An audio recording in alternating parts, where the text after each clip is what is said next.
اسلام آباد میں one constitution avenue سے متعلق موقف میں کوئی تبدیلی نہیں آئی۔ سی ڈی اے کا خیال ہے کہ ون کانسٹیٹیوشن ایونیو غیر قانونی تھا۔ کمیٹی کے سامنے بھی یہی موقف رکھیں گے۔ وزیر داخلہ محسن نقوی کی صحافیوں سے غیر رسمی گفتگو، کہا میرا نہیں خیال کہ پاکستان کی تاریخ میں اتنا بڑا فراڈ ہوگا جس میں ججز، بیوروکریٹس، سیاستدان، بینکرز سب شامل ہیں۔ 21 سال وہ پیسے کھلاتا رہا اور یہ پیسے کھاتے رہے۔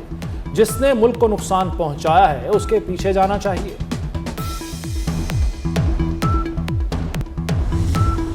اسلام آباد ہائی کورٹ نے ون کانسٹیٹیوشن ایونیو کیس میں تحریری فیصلہ جاری کر دیا۔ عدالت نے B N P private limited کی لیز منسوخی کے خلاف درخواست مسترد کر دی۔ سی ڈی اے کا لیز منسوخی کا آرڈر قانونی اور سپریم کورٹ کے فیصلوں کے مطابق ہے۔ اسلام آباد ہائی کورٹ نے تیسرے فریق انویسٹرز کی درخواستیں نمٹا دی۔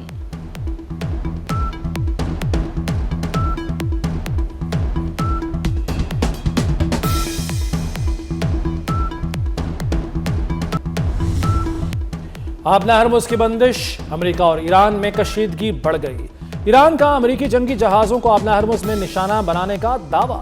ایرانی فوج نے کہا ہے وارننگ نظر انداز کرنے پر 2 میزائل داغے۔ حملوں کے بعد امریکی جہاز واپس بھاگنے پر مجبور ہو گئے۔ امریکی سینٹرل کمانڈ کی ایرانی دعوے کی تردید، کسی نیوی شپ پر حملہ نہیں ہوا، ایرانی پانیوں کی ناکہ بندی برقرار ہے۔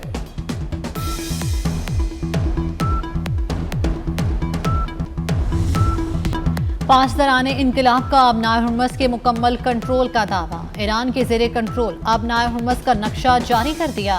پاسداران انقلاب نے کوہ مبارک اور فجیرہ کے درمیان لکیر کھینچی۔ امریکی جہازوں کو قریب نہ آنے کی وارننگ دی۔ آبنہ ہرمز ایرانی کنٹرول میں ہے، بحری جہازوں کو طاقت سے روکیں گے۔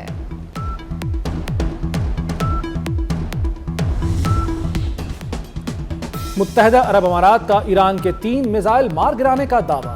وزارت دفاع یو اے ای کے مطابق ایران نے 4 میزائل فائر کیے تھے۔ تہران کا 1 میزائل سمندر میں گرا۔ امارات کا ایران پر آئل ٹینکرز پر ڈرونز حملے کا بھی الزام۔ اماراتی وزارت خارجہ کا کہنا ہے کہ کوئی جانی نقصان نہیں ہوا۔ تجارتی جہاز رانی کو نشانہ بنانا بحری قزاقی ہے۔ امریکی صدر ڈونلڈ ٹرمپ کا آبنہ ہرمز میں پھنسے جہازوں کو نکالنے کا اعلان۔ آبنہ ہرمز میں رکاوٹ ڈالنے پر ایران کو سخت جواب دینے کی وارننگ دے دی۔ کہا امریکی نمائندے ایران سے بہت مثبت بات چیت کر رہے ہیں، غیر جانبدار ممالک کے جہازوں کو آبنہ ہرمز سے محفوظ راستہ فراہم کریں گے۔ امریکی صدر نے سوشل میڈیا پر اپنی نئی تصویر بھی شیئر کر دی۔ ٹرمپ نے لکھا سارے کارڈز میرے پاس ہیں۔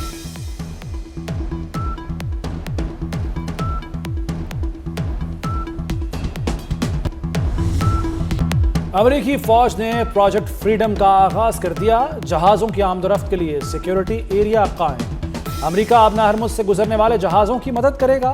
سینٹ کام کا آپریشن کے لیے 15,000 فوجی تعینات کرنے کا اعلان۔ گائیڈڈ میزائل ڈسٹرائر 100 طیارے حصہ لیں گے۔ سینٹ کام کے مطابق تجارتی جہازوں کی مدد کی جائے گی۔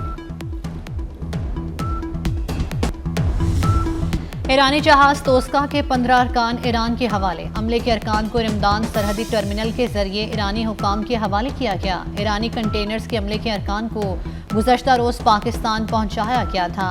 پاکستان کا امریکہ اور ایران سے اظہار تشکر۔ وزیر خارجہ اسحاق ڈار نے پیش رفت کو اعتماد سازی کے لیے مثبت قرار دے دیا۔ کہا ایرانی بحری جہاز کو بھی ضروری مرمت کے بعد واپس کر دیا جائے گا۔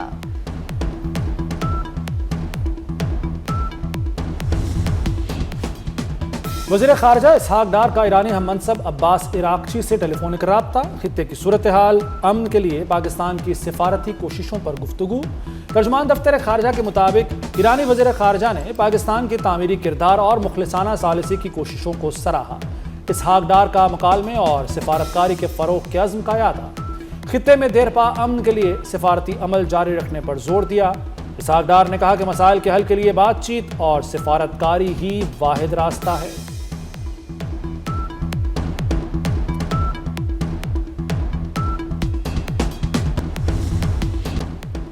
آبنہ ہرمز میں امریکی دھمکی کا جواب دینے کے لیے تیار ہیں، جنگ کے خاتمے کے سوا کسی معاملے پر بات نہیں کر رہے۔ ترجمان ایرانی وزارت خارجہ اسماعیل بقائی کا بیان، کہا 14 نکات پر پاکستان کے ذریعے امریکہ کا جواب مل گیا۔ جنگ کے خاتمے کے لیے سست سفارتی کوششوں کا ذمہ دار امریکہ ہے۔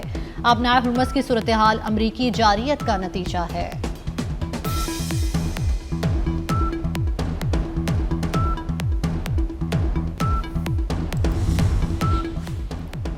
امریکہ تنازع سے نکلنے کے لیے فیس سیونگ چاہتا ہے۔ امریکہ کو ناممکن جنگ یا خراب ڈیل میں سے کسی ایک کا انتخاب کرنا ہوگا۔ ایرانی پاسداران انقلاب کا واشنگٹن کو پیغام۔ خاتم الانبیاء ہیڈ کوارٹرز نے امریکہ کے ساتھ جنگ دوبارہ شروع ہونے کا خدشہ ظاہر کر دیا۔ کہا شواہد سے ظاہر ہوتا ہے امریکہ کسی معاہدے کی پاسداری نہیں کرتا۔ ایرانی افواج کسی بھی مہم جوئی کے لیے مکمل طور پر تیار ہے۔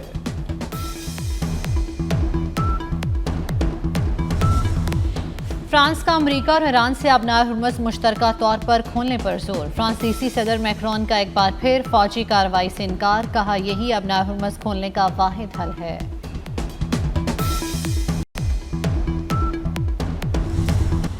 آبنائے ہرمز کی صورتحال پر عالمی منڈیوں کی تشویش برقرار۔ خام تیل کی قیمتوں میں اتار چڑھاؤ جاری۔ برنٹ خام تیل کی فی بیرل قیمت $111 ہو گئی۔ WTI $104 فی بیرل تک فروخت ہونے لگا۔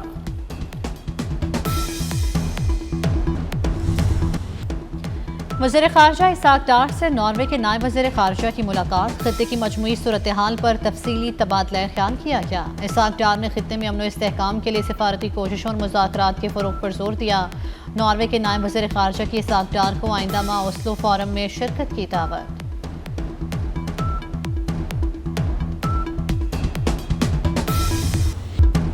مارکہ حق پاکستان کی تاریخ کا سنہری باب ہے۔ دشمن سمجھتا تھا پاکستان کو ہرایا جا سکتا ہے۔ ہم سب کی یکجہتی کی جیت ہوئی۔ ہر پاکستانی نے اپنا کردار بخوبی نبھایا۔ چیئرمین پیپلز پارٹی بلاول بھٹو کا پاک فوج کو بھرپور خراج تحسین۔ کہا پاکستان نہ کبھی جھکے گا نہ سرنڈر کرے گا۔ ہم امن چاہتے ہیں مگر امن باہمی عزت و احترام سے ہونا چاہیے۔ بھارت نے پاکستان کو ایک کمزور ملک سمجھ کر حملہ کیا۔ ہم سب نے مل کر دشمن کو منہ توڑ جواب دیا۔ رافیل بھارت کا غرور تھا، اسے مٹی میں ملا دیا۔ وزیر اعلیٰ سندھ مراد علی شاہ کا کراچی میں تقریب سے خطاب۔ سینئر وزیر سندھ شرجیل انعام میمن کا بھی پاک فوج کو سلام۔ کہا مارکہ حق میں کامیابی کا دن کسی تہوار سے کم نہیں۔ آپریشن بنیاد المرصوص میں پاکستان نے بھارت کو عبرتناک شکست دی۔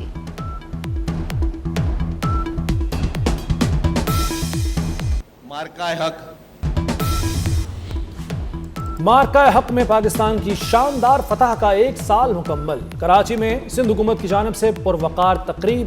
آپریشن کی کامیابیوں پر مبنی دستاویزی فلم بھی دکھائی گئی۔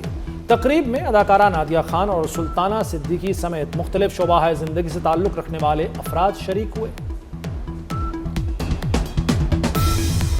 وزیر اعلیٰ پنجاب نے 27 نئے سہولت بازاروں کی تکمیل کا ہدف دے دیا۔ بازاروں میں 1300 نئے بزنس شروع ہوں گے۔ 5 کلومیٹر کے اندر فری ہوم ڈیلیوری ملے گی۔ 30 جولائی تک بازار بنائے جائیں گے۔ 13 سہولت آن دی گو بازار بھی قائم ہوں گے۔ مریم نواز نے کہا کہ سستی اشیاء کی فراہمی کا عہد ہر صورت نبھائیں گے۔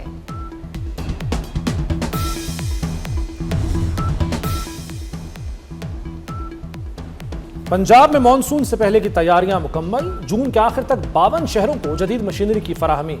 واٹر ڈرینیج کا 40% کام مکمل۔ مریم نواز کا پنجاب بھر میں سروس روڈز کی فوری مرمت اپ گریڈیشن کا حکم۔ کہا مانسون سے قبل تیاریاں مکمل کریں۔ ایران میں حکومت مخالف مظاہروں اور بدامنی پھیلانے پر 3 افراد کو پھانسی۔ تینوں ملزموں کو مشہد میں بدامنی کے الزام میں سزائے موت سنائی گئی تھی۔ امریکی میڈیا کے مطابق مشہد کی وکیل آباد جیل میں اتوار کی صبح پھانسی دی گئی۔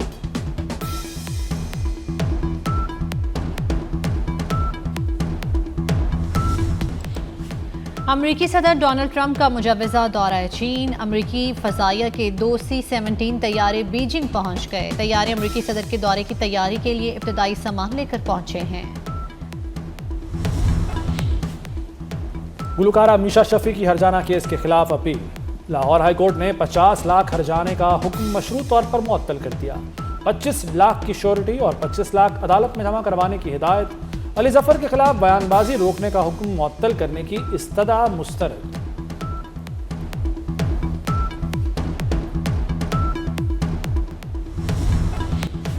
PSL 11 team of the tournament اور emerging team of the year کا اعلان۔ پشاور زلمی کے کپتان Babar Azam PSL team of the year کے کپتان مقرر۔ ٹیم آف دی ٹورنامنٹ میں پشاور زلمی، حیدرآباد کنگز مین کے 3 کھلاڑی شامل۔ لاہور قلندرز اور اسلام آباد یونائیٹڈ کے 2 کھلاڑی ہیں۔